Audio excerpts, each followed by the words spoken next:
এই যে ড্রেসিং রুমে স্বজনপ্রীতির অভিযোগ, এর মধ্যে যে কয়েকজন ক্রিকেটারের বিপক্ষেই অভিযোগটা যাচ্ছে বা যাদেরকে নিয়ে স্বজনপ্রীতি হচ্ছে তার অন্যতম জাকের আলী অনিক। আপনারা এরই মধ্যে জানেন যে 66 বল খেলেছেন, এশিয়া কাপে কোনো ছক্কা মারতে পারেননি। এর আগে চ্যাম্পিয়ন্স ট্রফিতে লট অফ বলস তিনি খেলেছেন, সেখানেও বলার মতো কোনো পারফরমেন্স নাই। সবশেষ টি-20 বিশ্বকাপে 46 বল খেলেছেন, কোনো ছক্কা নাই। তথ্যগুলো আপনারা জানেন। একজন ফিনিশারের রোলের দায়িত্বে থাকা ক্রিকেটার যখন তার দায়িত্বের 30 ভাগ পালন করতে পারছেন না বা মেটাতে পারছেন না, কিন্তু তারপরও দিনের পর দিন তাকে একই রকম ভাবে সুযোগ দিয়ে যাওয়া হচ্ছে, এই ঘটনা কিন্তু স্বজনপ্রীতির অভিযোগকে উস্কে দেয়। এবং একই সঙ্গে আরো কয়েকজন ক্রিকেটার আছে যারা ঠিক জাকেরের কাছাকাছি লেভেলের পারফর্ম করছেন, কিন্তু দিনের পর দিন একই রকম ভাবে সুযোগ পেয়ে যাচ্ছেন। জাকের আলী অনিককে টিম থেকে বাদ দিতে হবে, এই কথা বলার সময় বোধহয় আসেনি। কিন্তু যদি বাদ দেওয়া হয়, জাকের আলী অনিকের বিকল্প কে আছে, কিংবা ফিনিশারের রোলে পর্যাপ্ত বিকল্প তৈরি আছে কিনা সেটা ভেবে দেখাও জরুরি। এবং যদি এরকম ক্রিকেটাররা থাকেন হোম সিরিজে, তাদের এখন সুযোগ দেওয়ার সময় যাবে। কেননা জাকের আলী এই মুহূর্তে প্রুভেন ফেইলিয়ার ফিনিশারের রোলে। তিনি ফিনিশিং এর রোল প্লে করতে গিয়ে দলের ব্যাটিংটাকে ফিনিশ করে দিচ্ছেন। এইভাবে চলতে পারে না, এইভাবে অবশ্যই চলতে পারে না। ইদার জাকের আলীকে স্পষ্ট মেসেজ দিয়ে তার কাছে যা এক্সপেক্ট করা হয় সেটা বের করে আনতে হবে। যদি বের করে আনা না যায়, ওই নির্দিষ্ট সময়ের পরে তাকে দল থেকে সরিয়ে অন্য কাউকে সুযোগ দিতে হবে। এর কোনো ব্যতিক্রম এখন নাই। এবং এই যে টানা সুযোগ পাওয়া বাজে পারফরমেন্সের পরেও, এটা আবারও বলছি ড্রেসিং রুমের মধ্যে একটা মন খারাপের আবহ তৈরি করছে, যেটা পরবর্তীতে বা ভবিষ্যতে বিষাক্ত একটা ড্রেসিং রুম তৈরি করার ক্ষেত্রে খুব বড় প্রভাব রাখতে পারে। তানজিদ তামিমের কথা বলি। তানজিদ তামিম যে কটা গ্লোবাল ইভেন্ট খেলেছেন প্রত্যেকটাতে ফ্লপ করেছেন।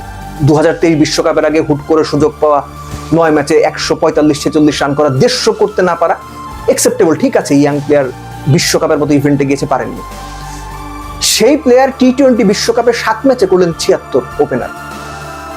সেই তানজিদ তামিম চ্যাম্পিয়ন্স ট্রফিতে 2 ম্যাচে 50 করতে পারেননি। এশিয়া কাপ গেল, 5 ম্যাচে 67 করেছেন, তার মধ্যে একটা আবার 50 আছে। অর্থাৎ একজন ওপেনার, তিনি গ্লোবাল ইভেন্ট মানেই চূড়ান্তভাবে ব্যর্থ, চূড়ান্তভাবে ফ্লপ করছেন।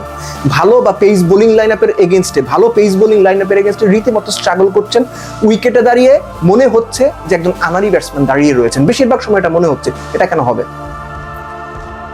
সো তানজিদ তামিম এবং পারভেজ ইমন দুজন বাংলাদেশের টি-20তে ওপেনিং পার্টনারশিপ হিসেবে ফিক্স হওয়ার পরে বাংলাদেশ পাওয়ার প্লেগুলো মোটামুটি ভালো সদ্ব্যবহার করছে, কিন্তু সেগুলোর বেশিরভাগই বাইলেটারাল সিরিজ।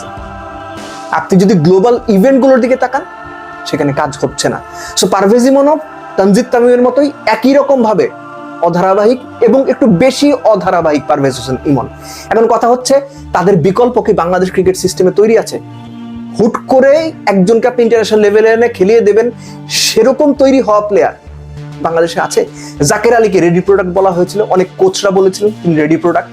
আসলে কি তিনি রেডি প্রোডাক্ট?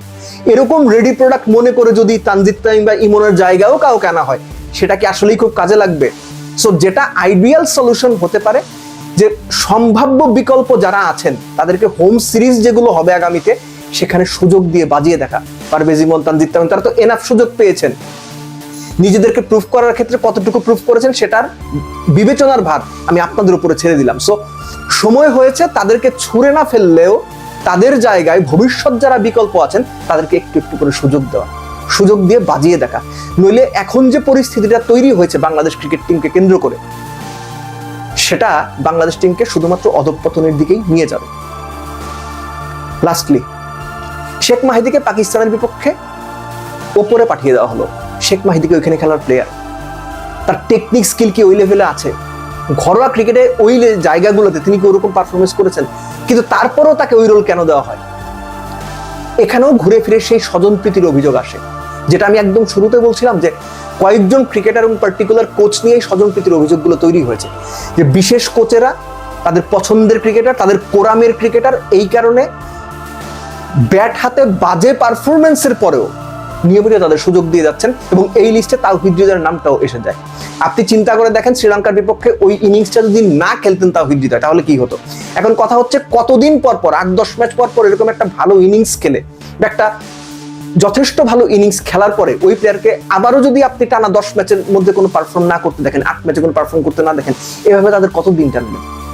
তাদের নিয়ে কিভাবে প্ল্যান করবেন? সো এই যে তানজিদ তামিম, পারভেজ ইমন, তাওহিদ হৃদয় কিংবা জাকের আলী অনিক, তাদের কাছে স্পষ্ট মেসেজটা যাওয়া উচিত যে আপনাদের কাছ থেকে আমরা ঠিক এই ভূমিকাতে এই লেভেলের পারফরমেন্স চাই, এবং সেটার জন্য আপনাকে আগামী 3 ম্যাচ, আগামী 5 ম্যাচ দেওয়া হবে। এর মধ্যে তারা যদি ডিজায়ার্ড পারফরমেন্সটা শো করতে না পারেন, বা টিম ম্যানেজমেন্ট তাদের কাছ থেকে প্রত্যাশিত পারফরমেন্সটা যদি বের না করতে পারেন, তাদেরকে একটু সময়ের জন্য হলো, অবশ্যই ছুঁড়ে ফেলা না, একটু সময়ের জন্য হলো বিরতিতে পাঠানো উচিত। এবং একই সঙ্গে ওই পার্টিকুলার জায়গাগুলোতে ওই 1-2 নাম্বারে, ওই 4 নাম্বারে, ওই 6 নাম্বারে কাকে আপনারা বিবেচনা করছেন ভবিষ্যতের জন্য, তাদেরকে আবারও বলছি, হোম সিরিজে বাজিয়ে দেখার সময় হয়েছে। এই সাহসগুলো আপনারা যদি না করেন, এই পরিকল্পনার বাস্তবায়নগুলো যদি আপনারা না করেন, তাহলে আগামী বা অদূর ভবিষ্যতে বাংলাদেশ ক্রিকেট তো ভালো করবেই না, আরো অধঃপতনের দিকে যাবে। এবং বাজে ব্যাপারটা হবে, ড্রেসিং রুম আনরেস্ট হবে, ড্রেসিং রুমের পরিবেশ বিষাক্ত হবে।